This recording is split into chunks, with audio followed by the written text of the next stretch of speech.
Մենք սովորաբար այսպես ենք սկսում մեր զրույցը, ինչպես եք նախընտրում սկսել ձեր օրը, թե ինչպես Հայաստանում ընդունված է սառը դառը սուրճ, շոկոլադով կամ առանց դրա։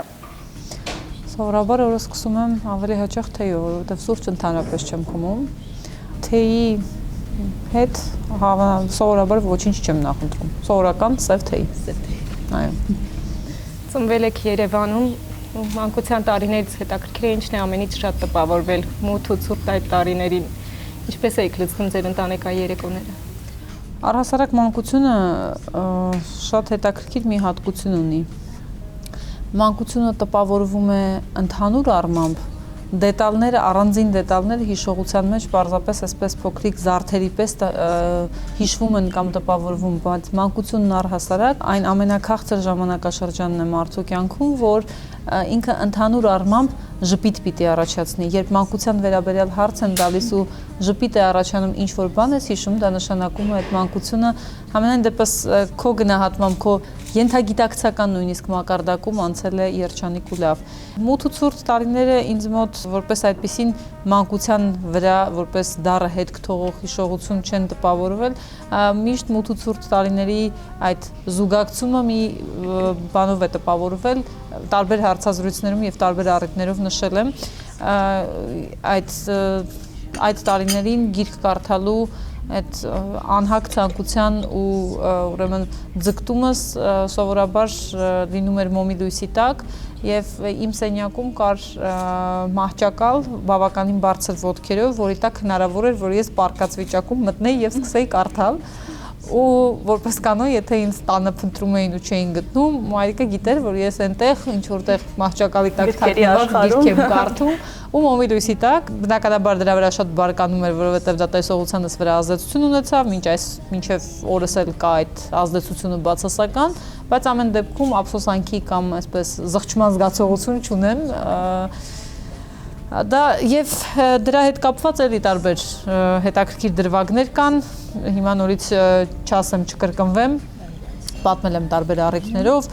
նույն այդ գրադարան գնալու պատմության հետ կապված եւ այլնի հետ կապված, այո, վստահ եմ, որ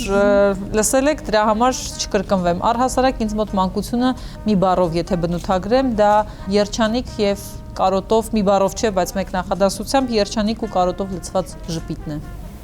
Հաճախել եք Վահան Տերյանի անվան դպրոցը, որել եք գերազանց։ Այս սերը ուսման նկատմամբ որտեղից է գալիս։ Տանն են խիստ եղել, թե դուք ցանկացել եք ամեն առարկա իմանալ գերազանց ուղարկել։ Նախ ասեմ, որ այնպես չի, որ ամեն առարկա ընդհանրապես հնարավոր է փուլային զարգացման ընթացքում տիրապետել գերազանցի, որովհետև չի կարող նույն մարդը տարբեր ոլորտների վերաբերյալ հավասարաչափ խորը գիտելիքներ ունենալ, այդ մարդիկ եթե այդպիսին են եւ ամեն թեմայի շուրջ խոսում են կամ ընդհանրապես տեսակետ են հայտնում, խորը տեսակետ, մասնագիտական տեսակետ, նշանակում է ինչ որտեղ կեղծում են, այդպես չի լինում։ Դպրոցում գերազանց սովորել բնականաբար հնարավոր է, այնտեղի պահանջմունքները շատ ավելի այսպես այդ տարիներին եւ այդ ժամանակահատվածին համահունչ են։ Մայրս շատ, այսպես ասենք, ինձ վրա շատ ջանքեր է թափել, եթե կարող եմ այդպես ասել, որպեսզի իմ մեջ ավելի շատ այդ աշխատասիրության զգացումը արդյունացնի եւ կրթի ու կերտի, բայց ինքս շատ առարկաների նկատմամբ ինքս եմ ունեցել հակվածություն եւ սեր, պատմության նկատմամբ ուղղակի այսպես շատ մեծ ուրեմն սեր ունեի ու պատմության օլիմպիադաներին էի մասնակցում եւ այլն, նույնիսկ լուսահոգի դասախոսս Պետրոս Հովհաննիսյանը ինձ միշտ ասում էր արի պատմական ֆակուլտետ, մի գնա իրավագիտության ֆակուլտետ, բայց իրավաբանի մասնագիտությունը հաղթեց, իսկ դպրոցում դպրոցական տարիներս էլ շատ այսպես էլի նորից լավ հուշեր ունեմ դպրոցական տարիների հետ կապված, ամեն ինչ լավ է եղել, կարելի է այդպես ասել։ Մենք գիտենք, որ մայրն է ձեզ օգնել մասնագիտության ընտրության հարցում, կարելի է ասել առաջին խորհրդատուն մայրն է։ Իսկ ով է առաջին քննադատը բացի ձեզնից։ Էլի մայրիկը։ Էլի մայրս։ Ամենակոշտ քննադատս, ամենախիստ քննադատս։ Երբեմն նույնիսկ այսպես նեղսրտում եմ իր քննադատությունից, դա կրկին մայրս է, որքան էլ որ չգիտեմ, գուցե տարօրինակ, բայց գուցե նաև բնական հնչի, ինքը երբեք գովեստի խոսքեր կամ այսպես քաջալերող այո, բայց գովեստի խոսքեր երբեք իմ հասցեին չի շռայլել եւ չի շռայլում մինչ օրս։ Գուցե ինչ որտեղ երրորդ անձանց հետ հարաբերություններում ինքն իրեն ավելի հպարտ կամ լավ է զգում, կամ չգիտեմ, այդ զգացողությունը մայրական իր մեջ կա, բայց իմ հետ հարաբերություններում, ընտանեկան հարաբերություններում երբևէ ես նրանից այդ քաջալերանքի գովեստի խոսքերը չեմ լսել եւ ամենակոշտ քննադատս ինքն է, այսինքն եթե որևէ հարցում նույնիսկ եթե կիսվում եմ, կարևոր չէ ինչ հարաբերություն է, ընկերական, ընտանեկան հարաբերություն, թե նույնիսկ աշխատանքային, որը հնարավոր է տանը քննարկել, որտեղ ամեն ինչ չէ, որ աշխատանքի հետ կապված տանը կքննարկես, եթե ինչ-որ մի իրավիճակ եմ նկարագրում, ուրեմն պարտադիր մայրս իմ մեղքի բաժինն է այդտեղ փնտրում։ Կարևոր չէ ինչի մասին է խոսքը։ Ես նույնիսկ ընդհանրապես այդտեղ իրոք մեղավորության զգացում ունեմ կամ մեղավորության բաժին ունեմ, թե ոչ, կամ միևնույնն է ինքը առաջին հերթին ինձ է մեղադրում, ես մեկը ասում եմ, դե լավ, այսինքն այս հարցում գոնե ես մեղավոր չէի, բայց ինչ եք ինձ, ինչ ես էլի ինձ ասում, ասма չէ, այ որ դու սենց անեիր, ու ինչ որ միշտ այդ տեսանկյունից է հարցին մոտենում։ Ուսանող տարիներին աշխատանքի եք անցել Արդարադատության նախարարությունում, հետո երիտասարդ տարիքում աշխատել եք թե գործադիրում, թե օրենսդիրում, թե նախագահի ու արժանախագահի աշխատակազմերում։ Արդյոք երիտասարդ աղջկա համար շատ էին խոչընդոտները այդ ճանապարհին ու կոնկրետ ասած ինչպես սկսվեց ամեն ինչ, ձեր ուղին ինչպես սկսվեց։ Գիտեք, եթե այստեղ ակնկալում եք, որ ինչ-որ արտասովոր կամ արտահերթ պատմություն պիտի ներկայացնեմ, ամենևին էլ ոչ։ Շատ սովորական էր, թերևս բացի այն հանգամանքից, որ ծանրաբեռնվածությունս մեծ էր, որտեվ այո 19 տարեկանում երրորդ կուրսի ավարտին էր, երբ 2003-ի հունվարի 15-ն էր, եթե հիշողությունս չի դավաճանում, ես աշխատանքի անցա Արդարադատության նախարարության դատաիրավական բարեփոխումների, քրեակատարողական ծառայության բարեփոխումների ուրեմն բաժնում դժվարություններ իհարկե կային, այդ դժվարությունները չեն դադարել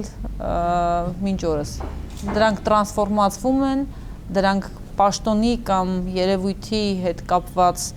նոր բովանդակություն են ստանում, բայց ինքնին խոչընդոտները, ինքնին կարծրատիպերը չեն փոփոխվում, որովհետև եթե նույնիսկ ինձ համար դա տարիների պատմություն ունի, ամեն դեպքում հասարակական ընկալումները, մտածողությունն ու կարծրատիպերը այդքան հեշտ տասնամյակների ընթացքում նույնիսկ չեն փոփոխվում եւ ես չէի ակնկալում, որ 2003-ից մինչեւ 2016 ընկած ժամանակահատվածում ինչ որ արմատական փոփոխություններ պիտի լինեն։ Անկասկած դրանք կան, բայց ոչ արմատական եւ ոչ այնպես, որ այդ ընկալումները փոխվեին։ Իսկ ընկալումները դուք շատ ձեր հարցի մեջ անգամ տվեցիք պատասխանը։ Երիտասարդ աղջկա համար բարդ չէր արդյոք։ Հարցի ձևակերպումն ինքնին արդեն ենթադրում է տարիքով ու սեռով պայմանավորված ընկալումներ, որոնք մինչ օրս էլ կան ու որևէ մեկը ինձ չի խոստացել եւ որևէ մեկին չի էլ խոստանալու, որ այդ ամենը հաղթահարել լինելու է կամ գոնե հեշտ է լինելու։ Բայց ամեն դեպքում պետք է փորձել, պետք է գնալ առաջ, պետք է աշխատանքը տանել նվիրումով ու սիրով, մնացածը ժամանակը ցույց կտա։ Այ հենց տարիքի եւ սեռի մասին։ Այ շատ է խոսում, որ պետական ապարատը պետք է երիտասարդ կադրերով համալրել։ Սակայն որոշակի դժվարություններ են դրա հետ կապված առաջ գալիս։ Ձեր պաշտոնավարման հենց առաջին օրվանից որպես Արդարադատության նախարարի խոսվում էր պաշտոնանկության մասին։ Նման ասեկոսեները որտեղից են գալիս եւ ինչպես են անդրադառնում աշխատանքի վրա, եւ արդյոք անդրադառնում են թե ոչ։ Հարցի մեջ միանգամից մի քանի այսպես ասպեկտների կամ զգայուն կետերի անդրադարձակ։ Նախ, այո, պետական ապարատը պիտի երիտասարդացվի։ Հաճախ խոսվում է նաև, թեև դուք ձեր հարցում չնշեցիք, հաճախ խոսվում է նաև, որ կանանց տեղի ու դերի մասին։ Ես առհասարակ միշտ եմ ասել եւ չեմ խորշի եւս մեկ անգամ կրկնել։ Ես կարծում եմ, որ ցանկացած տիպի առաջ խաղացում որևէ համակարգում լինի, մասնավորը թե լինի պետականը, պիտի լինի պայմանավորված անձի մասնագիտական հմտություններով ու ունակություններով, ոչ թե նրա համար, որ ինքը երիտասարդ է եւ ինչ որ երիտասարդական մտածողության անհրաժեշտություն կա կամ ինքը կին է, դրա համար պիտի պոզիտիվ դիսկրիմինացիայով առաջնորդվենք եւ նրան տեղ տանք։ Սա սխալ մոտեցում է, որովհետեւ արդյունքում, եթե դրանք մասնագիտական ունակություններով պայմանավորված չեն, արդյունքում հիմնավորում են հասարակության կարծրատիպերը, սնում են հասարակության կարծրատիպերը, որ դե ինքը ոչ մի բանի պետք չէր, ուղակի կիներ դրա համար բերեցին կամ ուղակի երիտասարդներ ասացին երիտասարդացնեն։ Մասնագիտական ունակությունները միայն կարող են քայլ եւ զուգահեռ ընթանալ տարիքի փորձառության ու կարծրատիպերի հետ։ Հարցի վերջին մասին անդրադառնալով խոսում են պաշտոնակության մասին, որտեղից են ծնվում խոսակցությունները, տարբեր տեղերից են ծնվում խոսակցությունները, սուբյեկտիվ մակարդակներից են ծնվում խոսակցությունները, ցանկությունը իրականություն տեսնելու հավակնություններից են ծնվում այդ խոսակցությունները, դրանք տարբեր են, տարբեր հեղինակներ, տարբեր հիմքեր ու պատճառներ ու շարժառիթներ ունեն։ Ես ինձ զերծ եմ պահում այդպիսի խոսակցությունները իմ առօրյա մտցնելու գայթակղությունից։ Գայթակղությունը մեծ է շակերտներում, որովհետև ի վերջո որևէ մեկը, գիտեք, այսպես շակերտներում ասեմ, ռոբոտ չի եւ մարդկային հարաբերություններում ցանկացած երևույթ, որը քեզ է առնչվում, ազդեցություն կարող է ունենալ։ Բայց ժամանակի ընթացքում եւ ես դա համարում եմ իմ ձեռքբերումներից մեկը, ես սովորել եմ հնարավորինս քիչ ուշադրություն դարձնել դրանց, թրծել ինքս ինձ։ Դա բարդ է, այնպես չի, որ դա 100%-ով հնարավոր է, բայց ես սովորել եմ ուշադրություն չդարձնել, ես սովորել եմ իմ աշխատանքն անել։ Երբ կգա կամ վրա կհասնի այդ հնարավոր պաշտոնակությունը, ապա դա կլինի փաստ, բոլորդ այդ մասին կիմանաք եւ ոչ թե կիմանաք ինչ որ մեկի խոսակցություններից, բամբասանքներից ու ցանկությունից, այլ կիմանաք որպես փաստ տեղի ունեցած հասարակական կյանքում։ Եվ դրան կհաջորդեն այլ փաստեր եւս կամ կնախորդեն այլ փաստեր։ Կյանքը կընթանա իր հունով, բայց փաստերի մակարդակով։ Ես սիրում եմ առնչվել փաստերի հետ եւ ոչ թե ենթադրությունների։ Իշխանության որ ոլորտ մեկ ձեզ առավել հանգիստ, առավել լավ զգում, գործադիրում թե օրենսդիրում, հետաքրքիր է, առավել հեշտ է աշխատանքը օրենքների ու փաստաթղթերի թե հենց մարդկանց հետ։ Հետաքրքիր հարց եք տալիս։ Ես աշխատանքը սիրել եմ եւ սիրով եմ կատարել եւ օրենսդիրում եւ գործադիրում։ Առհասարակ օրենսդիրի աշխատանքը տարբերվում է գործադիրի աշխատանքից պատասխանատվության չափի, ծավալների, մակարդակի, մոտեցումների, հետևողականության եւ շատ այլ հարցերում։ Եվ այս տեսանկյունից ինձ երկու աշխատանքն էլ բավականություն է պատճառել։ Մի սկզբունք ունեմ։ Եթե կատարում եմ ինչ-որ աշխատանք, գոնե իմ պատկերացրածի չափով պիտի փորձեմ առավելագույնս ներդնել, առավելագույն ջանքերը թափել, որքան էլ դա ինձանից ջանքեր, նյարդեր, ժամանակ եւ մի շարք այլ զոհաբերություններ շակերտներում պահանջի։ Փորձում եմ դա անել, թե օրենսդիրում էի դա փորձում անել եւ թե գործադիրում։ Բնականաբար մարդկանց հետ չի ասի ավելի դժվար, մարդկանց հետ աշխատանքը պահանջում է ավելի ուշադրություն եւ զգայունություն, որովհետև օրենքները եւ փաստաթղթերը կրկին մասնագիտորեն դրանք փաստեր են, որոնք ազդեցություն ունենալու են մարդկանց վրա։ Այդ տեսանկյունից դիտարկելը աշխատանքի հետաքրքրական մասն է, բայց մարդկանց հետ աշխատանքը չափազանց բարդ է, որովհետև յուրաքանչյուրն ունի իր պատկերացումները։ Դժվար է դատական ակտից բողոքող քաղաքացուն համոզել, որ այդ ակտը կայացվել է օրենքի հիման վրա։ Որքան էլ դու դա կարողանաս համոզիչ կերպով բացատրել, որքան էլ ինքը նույնիսկ քեզ հավատա, միևնույն է, դժգոհության զգացողությունը մնում ու ուղեկցում է։ Եվ այս տեսանկյունից անելիքները շատ են։ Եթե հատկապես այն տեսանկյունից ելնելով, որ հնարավոր է, որ դա ոչ թե օրենքի տառի հիման վրա է եղել, այլ օրենքի օրինակ չարաշահման հիման, չարաշահելու միջոցով է կայացվել այդ ակտը։ Այս դեպքերում գործը ավելի բարդանում է։ Ձեր պատգամավորական գործունեության օրոք ներկայացված որ նախաձեռնությամբ եք այսօր հպարտանում եւ իբրև նախարար կխնդրեի նշել հատկապես որ քայլով որ փոփոխությամբ եք հպարտանում կարևորում։ Հպարտանալ չէ, բայց թե կարևոր ինչ որ նշանակություն կարևորել այո։ Պատգամավորական գործունեության ընթացքում եղել են մի քանի նախագծեր, որոնք ես հատկապես կարևորում եմ։ Դրանք 2014-ին նախաձեռնված վարչական իրավախախտումների վերաբերյալ օրենսգրքում փոփոխություններն էին, որտեղ համաներում հայտարարվեց եւ ծանուցումների մեխանիզմը ներդրվեց, որովհետեւ 2015-ին արդեն նախարարի կարգավիճակով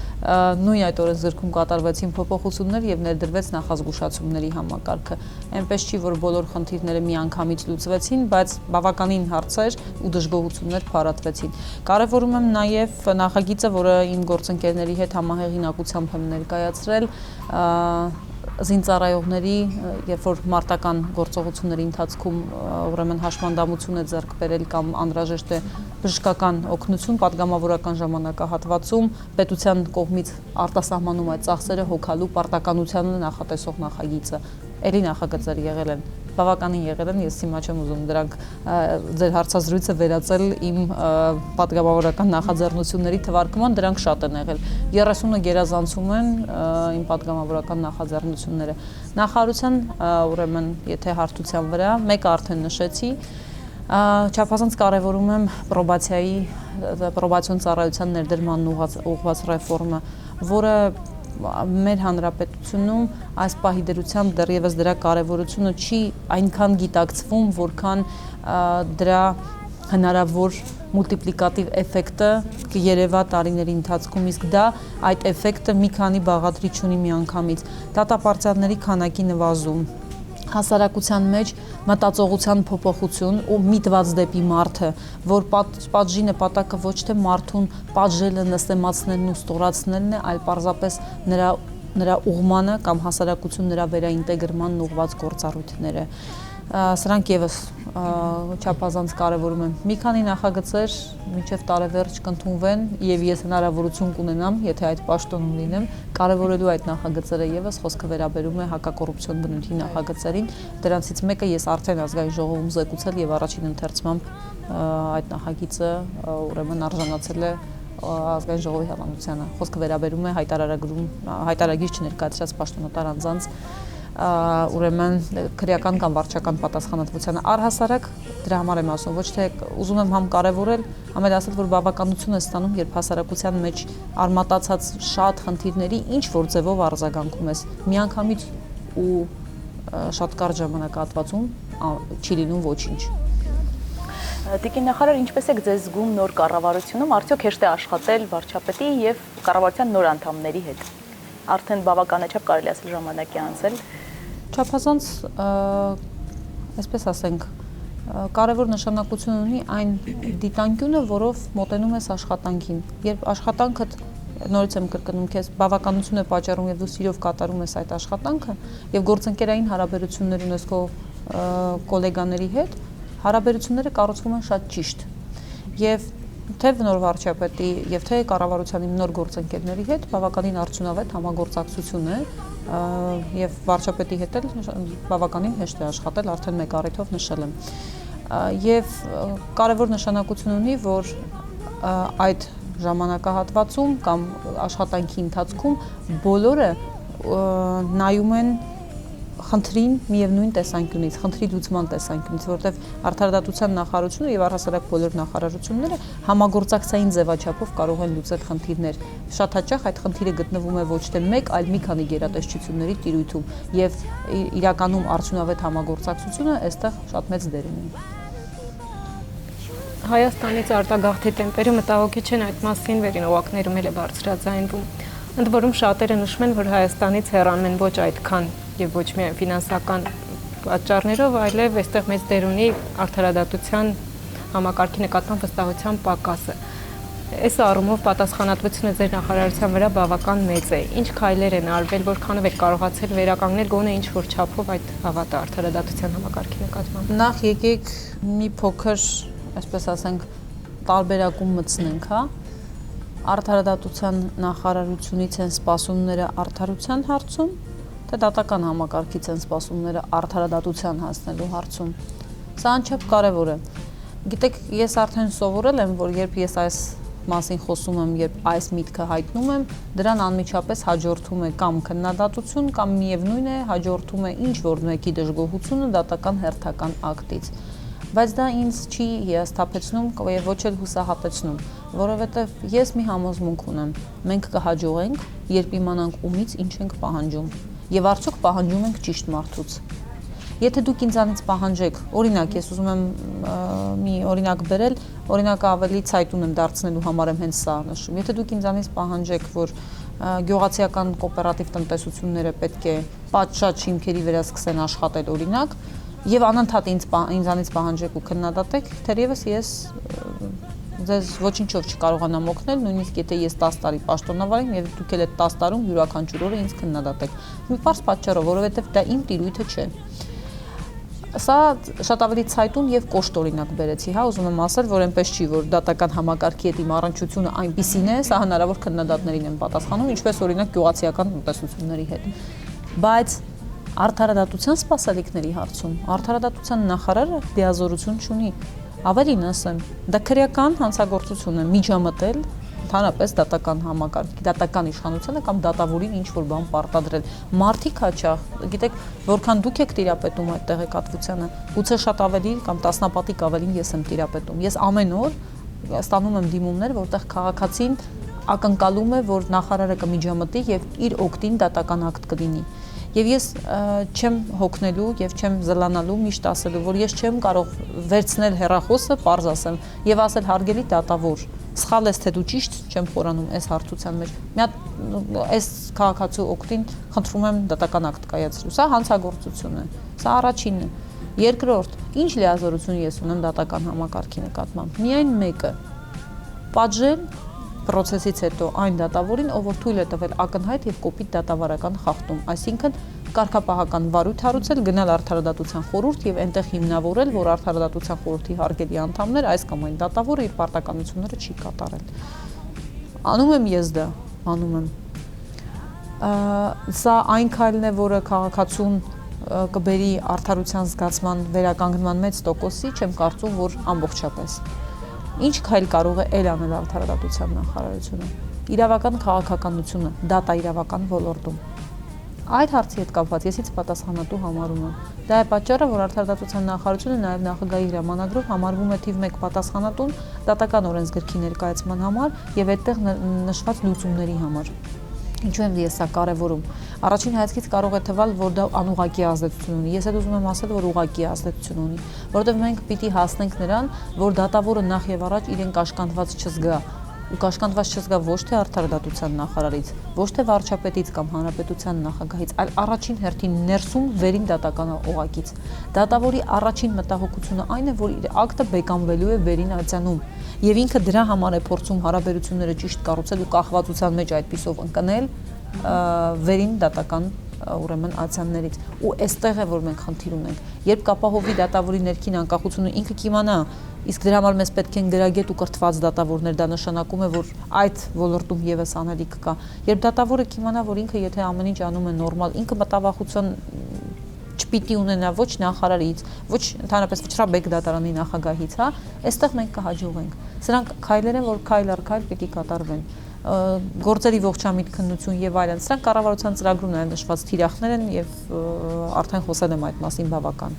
Տիկին Հովհաննիսյան այդուհանդերձ մեր քաղաքացիները մեղմ ասած գոհ չեն արդարադատության ոլորտից եւ ոլորտը համարվում է ամենակոռումպացվածներից մեկը Վարկանուշին ցանկերը երբ նայում ենք տարբեր միջազգային կազմակերպությունների հեղինակած եւ այլն այ մեր քաղաքացին երբ իրեն պաշտպանված ավելի կզգա Հայաստանում եւ կոռուպցիայի դեմ պայքարը երբ իր արդյունքը կունենա տեսանելի Տեսեք կոռուպցիայի դեմ պայքարը արդյունքներ արձանագրում է պարբերաբար բայց բոլորովին այլ հարց է թե ինչ ակնկալիքներ են եւ ինչ սպասումներ կան կոռուպցիայի դեմ պայքարից։ Ես հաճախ լսում եմ, որ այսինչ երկրում, այսինչին են ձերբակալել, այ տեսնում եք ոնց են պայքարում կոռուպցիայի դեմ։ Ես ներսում ունեմ տեղեկատվություն իրականում օրինակ ինչպիսին է իրավիճակը այս կամ այն երկրում կամ խնդիրներ ունեն կամ չունեն, ես չեմ ուզում, գիտեք, մեզ թողած իրենց մասին խոսել։ Բայց ուզում եմ ասել, որ նայած թե ինչ գործիքներով է չափում կոռուպցիայի դեմ պայքարի արդյունավետությունը։ Եթե ձերբակալություններով, կալանավորումներով եւ այլն, սա դա իմ անձնական կարծիքն է, մասնագիտական գուցե ինչ-որ տարբեր հանգամանքների վրա հիմնված, դա լավագույն չափիչ գործիքը չէ։ Կոռուպցիայի դեմ պայքարը պիտի լինի ավելի ինստիտուցիոնալ, ոչ թե հատվածային, ոչ թե ինչ-որ այդ պահին, ինչպես Հռոմում էին ասում, հաց եւ տեսարան սկզբունքով, տեսարաններ սարքելով։ Ես այդ կարծիքը չունեմ։ Ես չեմ համարում, որ մենք եթե տեսարաններ մի քանի լավ էսպես լինեն, ապա մենք կհամարենք, որ մենք հաջողեցինք ու մենք ուղղակի հրաշալի պայքարում ենք կոռուպցիայի դեմ։ Ոչ։ Կոռուպցիայի դեմ պայքարը պիտի լինի քայլ առ քայլ մտածված արմատներից եկող ու փորձելով այդ ամենը վերացնել, աշխատավարձեր բարձրացնելով, որտեվ սա ցավոտ թևաններից է, հենց աշխատավարձի բարձրացում միանգամից այնտեղ այլ խոցելի խմբեր են, ուրեմն որպես դիմախոսություն այսպես ասած բերվում եւ այլն, բայց սա էլ մի թողենք մի կողմ։ Կոռուպցիայի դեմ պայքարը աշխարհի տարբեր երկրներում ունի մասնագիտական բնույթ։ Չի կարող կոռուպցիայի դեմ պայքարը լինել, գիտեք, սիրողական մակարդակով եւ տեսարանային մակարդակով։ Կոռուպցիայի դեմ պայքարը պիտի լինի ինստիտուցիոնալ։ Այս կամ այն քայլով հայտարարագիր ներկայացրու։ Օրինակ մենք մինչև այս պահը չունենք, որ մարդը եթե սուտ հայտարարագիր է ներկայացնում, այսպես մարտիմաչելի ասեմ, ինքը դրա համար պիտի պատասխանատվության ենթարկվի։ Չունենք մենք այդ համակարգը։ Տարիներ շարունակ պետական պաշտոնյատար անձինք ներկայացնում են հայտարարագիր, ես էլ հայտարարագիր ներկայացնողներից մեկն եմ։ Եվ ես պատասխանատվության ենթարկելու ինձ իրավական հիմք չկա։ Ոչ վարչական, ոչ քրեական։ Ինչ անի այն մարմինը, որը զբաղվում է այդ հայտարարագրերը վերցնում է, նայում է, ահա, լավ, Հովհաննիսյան Արփինեն կամ չգիտեմ, Պողոսյան Պետրոսը ինչ որ հայտարարագիր է ներկայացրել, բայց օրինակ ինքը քաղաքական հայր գիտի, որ այդ մարդը օրինակ էս մեքենան քշում է, ինքն է օգտագործում, կամ ինքը ունի, բայց այդ մեքենան հայտարարագրված չի։ Ինչ անի։ Ոչինչ։ Մինչ այս պահը ոչինչ։ Հիմա հասարակությունը դրանից գոհ պիտի լինի, թե չէ, իհարկե ոչ։ Բնականաբար դժգոհություն, բնականաբար ասում են լավ չեք պայքարում կոռուպցիայի դեմ, չգիտեմ, դատավորները այսպես։ Ես միայն դատական համակարգին չեմ ուզում անդրադառնալ, առհասարակ։ Նախ չկան երկրներ, սա տարբեր առիթներով նշել եմ, ելի եմ նշելու։ Չկան երկրներ, որտեղ այդ երկրները այսպես մինուսով են նշվում, որ այնտեղ կոռուպցիա չկա։ Չկա այդպիսի երկիր, տարբեր մակարդակներում կան։ Հայաստանի Հանրապետությունը կարիք ունի համակարգային փոփոխությունների գնալու։ Դրա համար էլ կառավարության ծրագրում, թե նախորդ կառավարության ծրագրում եւ թե այս կառավարության ծրագրում կոռուպցիայի դեմ պայքարը թիրախներից մեկն է։ Եվ քայլեր կատարվել են մինչ այս պահը եւ կատարվելու են։ Տեսանելիությունը կապահովի, ես կարծում եմ, շատ մոտ ապագայում, որովհետեւ կարեւոր է մի բան։ Ցանկացած խնդրի տեսանելիությունը ավելի բարձրացնելու համար կարևոր է, որ այդ խնդրի լուծումները չլինեն հատվածային։ Եթե խնդրի լուծումը հատվածային է, ապա ինքը տալիս է փոքր արդյունք, հետո սկսում են խոսել դրա բացերի ու թերությունների մասին, փչացնելով նրա ստեղծած դրական էֆեկտը։ Սա փաստ է, սա ես չի որ ասում եմ, ինչ որ ոչ էլ հայտնագործություն եմ անում։ Դրա համար եթե օրինակ խոսում ենք ապօրինի հարստացման մասին, եթե չխոսենք եկամուտների հայտարարագրման պատասխանատվության կամ կանխիկ գործառնությունների սահմանափակման մասին, ընդամենը 10 օր հետո կգտնվեն մարդիկ, ովքեր կասեն, պետք չէր ձեր ապօրինի հարստացման նախագիծը քրեականացնել։ Դա ոչինչ չի տալու։ Ու այսպես շարունակ։ Թեման փոխենք կանք մասնագիտականից այլ դաշտ։ Հարցազրույցներից մեկում ասել եք միակ կարևորագույն խորհուրդներից մեկը չփորձել երբեք համեմատվել որևէ մեկի հետ։ Միակ մարդու հետ պիտի համեմատվեմ ես եմ նախկինում եւ ապագայում։ Ուսանող եւ նախարար Արփինե Հովհաննիսյանները արդյոք շատ են տարբերվում իրարից եւ կան սկզբունքներ, որոնք սրբորեն պահպանում եք։ Տարբերվում ինչ առումով։ Ամեն ինչով, մտածելակերպով, գուցե հենց նույն այդ սկզբունքների առումով ինչ է փոխվել։ Իբրև մարդ։ Սկզբունքների առումով շատ բան չի փոխվել։ Ինձ համար շարունակում են կենտրոնական դեր ունենալ մարդկային հարաբերությունները եւ այդ հարաբերություններում անկեղծությունն ու ազնվությունը։ Ասել եմ 1000 անգամ, կկրկնեմ եւս 1000 անգամ։ Եթե անգամ, իսկ ես եղել եմ այդպիսի իրավիճակներ, եթե անգամ տուժում ես քո դրսևորած անկեղծության ու ազնվության համար, միևնույն է, չպիտի հուսահատվել ու չպիտի դառնալ այնպիսին, ինչպիսին քեզ թելադրում է միջավայրը, մարդիկ։ Դա ամենամեծ մարտահրավերն է, որը մարդկային տեսանկյունից հառնում է այսօրվա իրականության մեջ մարդկանց առջև։ Պիտի կարողանալ դա տարանջատել։ Այդ տեսանկյունից ուսանող եւ նախարար կամ վաղը միսօր այլ պաշտոն զբաղեցնող կամ պաշտոն չզբաղեցնող պարզապես դասախոս Արփինե Հովհաննիսյանը ոչ մի բանով չի տարբերվելու։ Ես փորձելու եմ իմ սկզբունքները պահել։ Բնականաբար իրավիճակները, ուսանողական կյանքի միջավայրն ու նախարարական կյանքի, եթե այդպես կարելի է օգտագործել, հա, ճակերտներում նախարարի գործունեության պայմանավորված միջավայրը տարբերվում է եւ այդ միջավայրային տարբերությամբ պայմանավորված էլ կան վարքագծի կանոններ, որոնք դրսևորում ես, բայց դա չի նշանակում, որ փոխվում է տեսակը։ Կարևորը դիմագիծը պահպանելն է։ Ի վերջո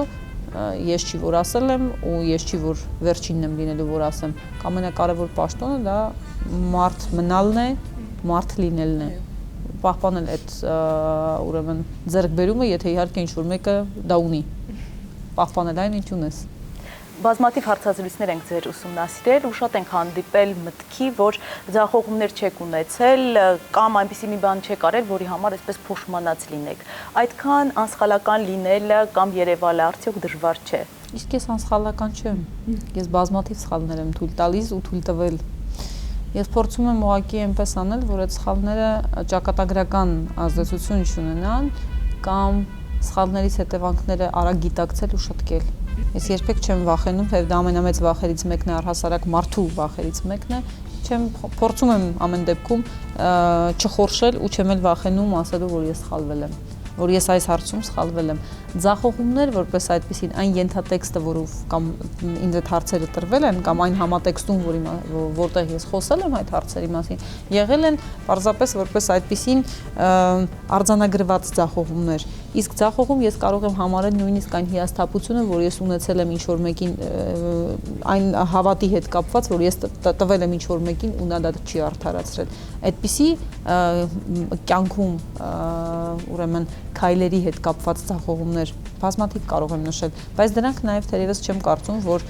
բարձրաձայնման ենթակա են հեռուստաեթերից, որքան էլ որ հանրային կյանք, բայց այդուհանդերձ կա մի հատված, որը հանրային կյանքի չի հավակնում եւ դա ճիշտ է թե հանրության եւ թե տվյալ մարդու համար։ Իսկ ես նորից եմ ուզում կրկնել, անսխալական չեմ։ Արածի համար չեն ափսոսում, որտեվ եթե սկսում ես ափսոսալ, դու ժամանակ ես վատնում զղջման process-ի եւ փոխարենը չես կարողանում ստեղծել այն արժեքը, որը դու հետո պիտի հաղթահարեիր։ Եթե նույնիսկ սխալ ես գործել, գիտակցեցիր, հետևանքները պիտի փորձես վերացնել ու շտկել։ Եթե զղջաս, դրանից ոչինչ չի փոխվելու։ Այո, չի փոխվելու ապագայի առումով, հա, քո ներսում բնականաբար արա քո հետևությունները։ Սևակյան ձևակերպմամբ չարածների համար են ափսոսում։ Կատակ խոսք կա, եթե 5-րդ անգամ ինչ-որ բան կարդում ես ու կարդացածը չես հասկանում, նշանակում է գրել է իրավաբանը այդ գրվածը։ անկեղծ ասած բժշկի գրվածից ավելի բան չես հասկանում դեղատոմսից կամ ախտորոշումից։ Դե որովհետև առաջին հերթին ձեռագիրը նույնիսկ այնպեսին է, որ չես հասկանում։ Դժվար է շփվել իրավաբանների հետ ու արդյոք մասնագիտությունը բնավորության վրա ինչ որ ազդեցություն թողել է։ Չի կարող չթողել մասնագիտությունը բնավորության վրա ազդեցություն։ Եթե ինչ-որ մեկը դա կհերքի, ուրեմն նա ինչ-որտեղ, այսպես ասենք, կամ ինքը իրեն լավ չի ճանաչում, կամ կեղծում է, որովհետև մասնագիտությունը մարդու բնավորության ձևավորման, ընդ որում բավական հասուն տարիքում, պատանեկությունից սկսած հասուն տարիքում ձևավորման վրա ազդեցություն է ունենում, եթե իհարկե դու քո մասնագիտության կրողն ես իրականում եւ ոչ թե պարզապես համալսարանում ժամավաճառ ես եղել ու հետո արդյունքում ինչ-որ մի դիպլոմ ձեռք բերել, հա։ Գուցե կոշտ ձևակերպեցի, բայց փաստ եմ ձևակերպում։ Դրա համար մասնագիտությունս թողել է բնավորությանս վրա հետ կային տեսանկյունից, որ ավելի կոշտ եմ, ավելի գուցե շատ հարցերի ավելի սառն եմ արձագանքում այն տեսանկյունից, որ մասնագիտությունը ենթադրում է շատ հարցերի վերաբերյալ արդեն ունենալ են նախնական պատկերացումը կամ տեղեկատվությունը, որը անակնկալի չի բերում եւ լրացուցիչ հավելյալ էմոցիաներ չի առաջացնում։ Բնականաբար լեզվամտածողության եւ լեզվական մշակույթի վրա է թողում ազդեցություն մասնագիտությունը, որ հաճախ նույնիսկ էլի եմ ասել, տանը ասում են ամբիոնում չես, մի քիչ պակաս իրավաբանորեն կարող ես այդ հարցը ձևակերպել կամ խոսել պարտադիր այտենց խիստ, ասենք, ձևակերպումներ տաս, իսկ առհասարակ իրավաբանի մասնագիտությունը ես համարում եմ ինձ համար, երևի թե նաև սուբյեկտիվ կլինեմ այստեղ, լավագույն մասնագիտություններից մեկը, թե բնավորության կերտման, թե հասարակական քաղաքական կյանքում ունեցած ազդեցության ու դերի վրա նշանակալիության տեսանկյունից։ Իսկ երբևէ օրենքն ու խղճի զգացմունքը հակասության մեջ մտել են, եղել են դեպքեր, երբ օրենք եք խախտել հանուն մարդու կամ մարդկանության։ Նայեք, ինձ հետ կապված ես այդպիսի դեպք չեմ մտաբերի, թերևս գուցե նաև այն պարզ պատճառով, որովհետև ես դատավորի դերում կամ այդ պահին ճակատագիր որոշողի դերում ինչ որ առումով չեմ եղել, բայց դուք տալիս եք այն հարցերից մեկը, որը առհասարակ իրավական մշակույթում կամ իրավաբանի մասնագիտության մեջ բավականին տարածված է, այսինքն օրենք թե իրավունք նախ առաջին հերթին ու հետո արդյոք արդարությունը եւ օրենքը միշտ են իրար հետ այսպես քայլում համահունչ, թե հաճախ կարող է լինել օրենք, որը իրավական տեսանկյունից անխոցելի է եւ այդպես է սահմանվում, բայց արդարության տեսանկյունից այնքան էլ, այսպես ասած, ներքին ուրեմն զգացումիդ հետ կամ ներքին քո հետ ներքին անհաշտություն է առաջացնում, կան այդպիսի իրավիճակներ։ Եվ այդպիսի իրավիճակներից դեռ ոչ ոք չի խուսափել, ու սա միայն հայաստանյան իրականությունը չի, միայն ես չեմ, առհասարակ կա այդպիսի իրավիճակ, երբ մի հասարակ օրինակ բերեմ ձեզ, փորձեմ նկարագրել ձեր ասած իրավիճակը օրինակով, պատկերացրեք, որ անձը օրինակ նվեր է տալիս իր գույքը իր թորնիկին, ասենք տատիկը։ Թորնիկը հետո որոշում է վաճառել այդ գույքը եւ տատիկին թողնում է դրսում։ Արդարության տեսանկյունից, բարոյականության տեսանկյունից կա խնդիր, այն էլ ինչպիսի։ Կա այդ անհաշտությունը, կա։ Օրենքի տեսանկյունից ամեն ինչ նույնիսկ սահմանադրական մակարդակով, նույնիսկ կոնվենցիոն մակարդակով պաշտպանված է սեփականության անձեռնմխելիություն։ Նվերը ինչ որ մեկի, ում որ նվերը տվել են, նրա սեփականությունն է։ Եվ նա կարող է դրա հետ վարվել ինչպես ինքը կցանկանա։ Սա ամենացայտուն օրինակներից մեկը։ Վերջին ամիսներին ակտիվորեն լուրեր էին շրջանառվում, որ համաներում պետք է հայտարարվի, սակայն այդպես էլ մնաց լուրերի մակարդակով։ Ինչ եք կարծում, արդյոք այսօր կա համաներման կարիք ու ինչ խնդիրներ այն կլուծի։ Ընդհանրապես համաներումը միջազգային իրավունքում կամ առհասարակ տարբեր ուրեմն այսպես մեկնաբանություններում ինքը միշտ համարվում է ավելի հումանիստական, այո, մարդասիրական ակտ, եւ բայց կա դրա մյուս կողմը իհարկե, որ այդ համաներումը պիտի լինի այնպիսի հստակ չափանիշներով ու այնպիսի հստակ կատեգորիաների վրա տարածվի, որ խնդիր չառաջացնի թե արդարության, թե արդարադատության, թե առհասարակ մարդկային ընկալման, թե հանցագործությունների ուրեմն պատժի նպատակների հետ կապված, այսինքն ուղղում վերականգնում եւ այլն։ Համաներումը կլինի թե ոչ, ժամանակը ցույց կտա, ուրեմն դրա իրավասությունը արդարադատության նախարարինը չէ, եւ ժամանակը ցույց կտա այն կլինի թե ոչ, կախված կլինի նրանից նաեւ թե այդ համաներման ակտի մեջ որ կատեգորիաները կնշվեն եւ ինչ չափանիշներով կլինի համաներումը։ Ասում ենք ԿՀ-ների բեռնաթափման խնդիր է նաեւ լուծում, այս առումով ձեզ նաեւ ԿՀ-ների բեռնաթափման խնդիրը դնել համաներման Չէ, բնականաբար չի կարող դառնալ հիմք։ Նույնիսկ երրորդական ուրեմն այսպես նպատակ դա չպետք է դիտել։ Հարակից այսպես կողքից ասած կողմնակի էֆեկտը եթե հաշվի առնենք, այո, ԿՀ-ներ եւ այլն այդպես կարող ենք ասել, որ այսինքն չգիտեմ, բան ընտանեկան իրավունքի տեսանկյունից էլ է նպատակներ հետապնդում, որտեղ շատերը կվերադառնան իրենց ընտանիքի մոտ եւ այլն, այսինքն առաջնահերթ ուղղակի դիտել ԿՀ-ների բեռնաթափումը չէ,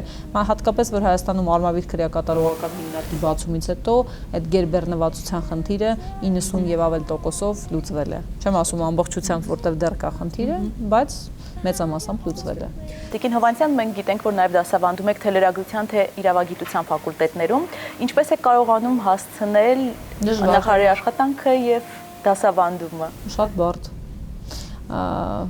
Շատ բարդ։ Ինձ համար դասախոսելը ինքնանպատակ չէ եւ այնպես չի, որ ուզել եմ, այսպես ասենք, դասախոսել միայն նրա համար, որ նաեւ դասախոս անվանումը լինի իմ ձեռքբերումների մեջ, ես դա համարում եմ ձեռքբերում իրականում, այլ որովհետև ես չափազանց շատ եմ սիրում այդ աշխատանքը, բայց նախարարի աշխատանքով պայմանավորված բնականաբար կան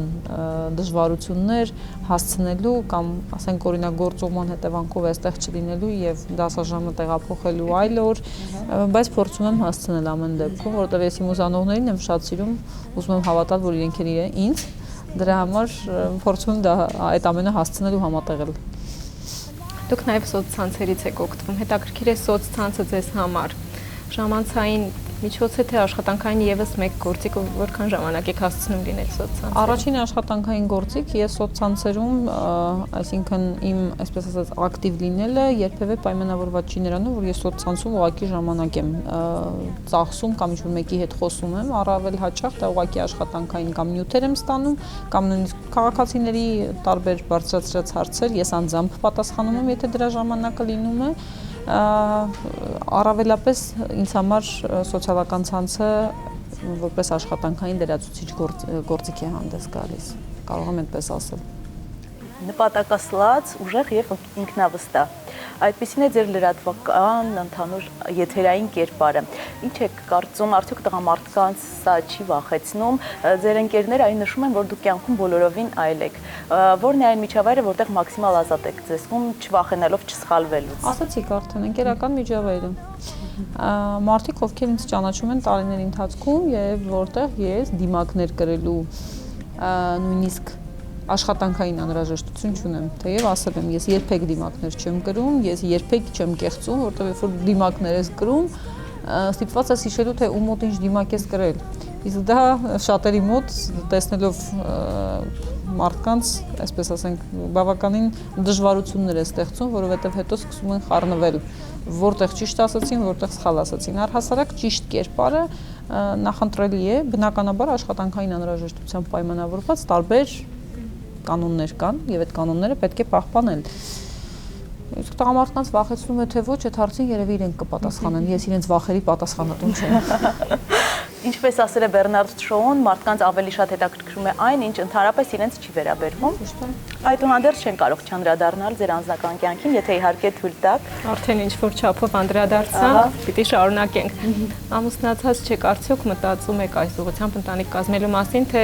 թողել եք ճակատագրի հույսին։ Ոչ մեկի հույսին չեմ թողել, բայց այնպես էլ չի, որ ես այդ մասին, այսինքն չեմ մտածում։ Ես նույն հարցը հիմա կարող եմ ձեզ ուղղել եւ ձեր պատասխանը եւ իմ պատասխանը իրարից շատ չեն տարբերվի, միայն նրանով պայմանավորված, որ ես նախարար եմ։ Ցանկացած ընդհանրապես կին, ցանկացած աղջիկ բնականաբար ցանկանում է թե ընտանիք կազմել, թե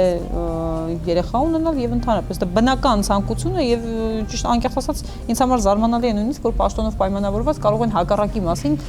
նույնիսկ կանխավարկածներ լինել բայց սա մեր հասարակության նաեւ ինչ որտեղ ուրեմն հատկություններից մեկն է կամ թույլ տվեք ասել նաեւ մեր հասարակության մեջ դարաշրջանով պայմանավորված հակասություններից մեկը միշտ տեսնել հակասության մեջ անձնականը եւ ուրեմն աշխատանքայինը հասարակականն ու քաղաքականը եւ այդ տեսանկյունից հարցին մոտենալ ու բնականաբար դնել կարծրատիպեր բնականաբար մտածել որ այսինչ է այսպես չի դե եթե նախարար ուրեմն այսպես չի ու այսպես շարունակ ոչ մի հատուկ ուրեմն մոտեցում ես այդ հարցի կապակցությամբ չունեմ բնականաբար ամեն ինչ իր ժամանակին եւ ոչ թե ինքնանպատակ, այլ հենց այն տեսանկյունից, որ յուրաքանչյուր ընտանիք դա անձի ներքին հանգստության հանգրվանն է եւ այդ ներքին հանգստությունը պիտի ընտանեկան կյանքի կառուցման ու սկսելու առաջին նախապայմանը լինի։ Ոչ մի ուրիշ այլ հանգամանք, միայն դա։ Կարծես թե գերադասում եք վառ գույները, կապույտը, կանաչը, չնայած այսօր այդ գույնով չեք, կցանկանայինք իմանալ ոճաբան ունեք, թե կերպարային շտրիխները դուք ինքներդ եք ընտրում։ Ոճաբան չունեմ, մեկ անգամ ասել եմ, ես նույնիսկ դրա ժամանակը չունեմ ոճաբան ունենալու։ Այ հետաքրքիր տրենդներ, վառ գույներ սիրում եմ, փորձում եմ այդ ամենը համադրել, ուղղակի, այսպես ասենք, պաշտոնի, միջավայրի, գտնվելու տեղի, ժամանակի, ուրեմն համատեքստում։ Այդ ամենի համադրությամբ ստանալ ինչ-որ մի բան, որը կլինի չափի մեջ, կերպարին, պաշտոնին ու մնացած այլ հանգամանքներին համահունչ։ Բնականաբար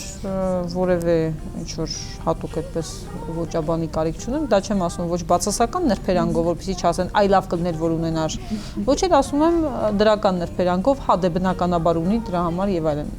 Այս մեկնաբանությունները գիտեմ որ լինելու են, դրա համար այսպես կանխավ ուղակի պատասխանում եմ։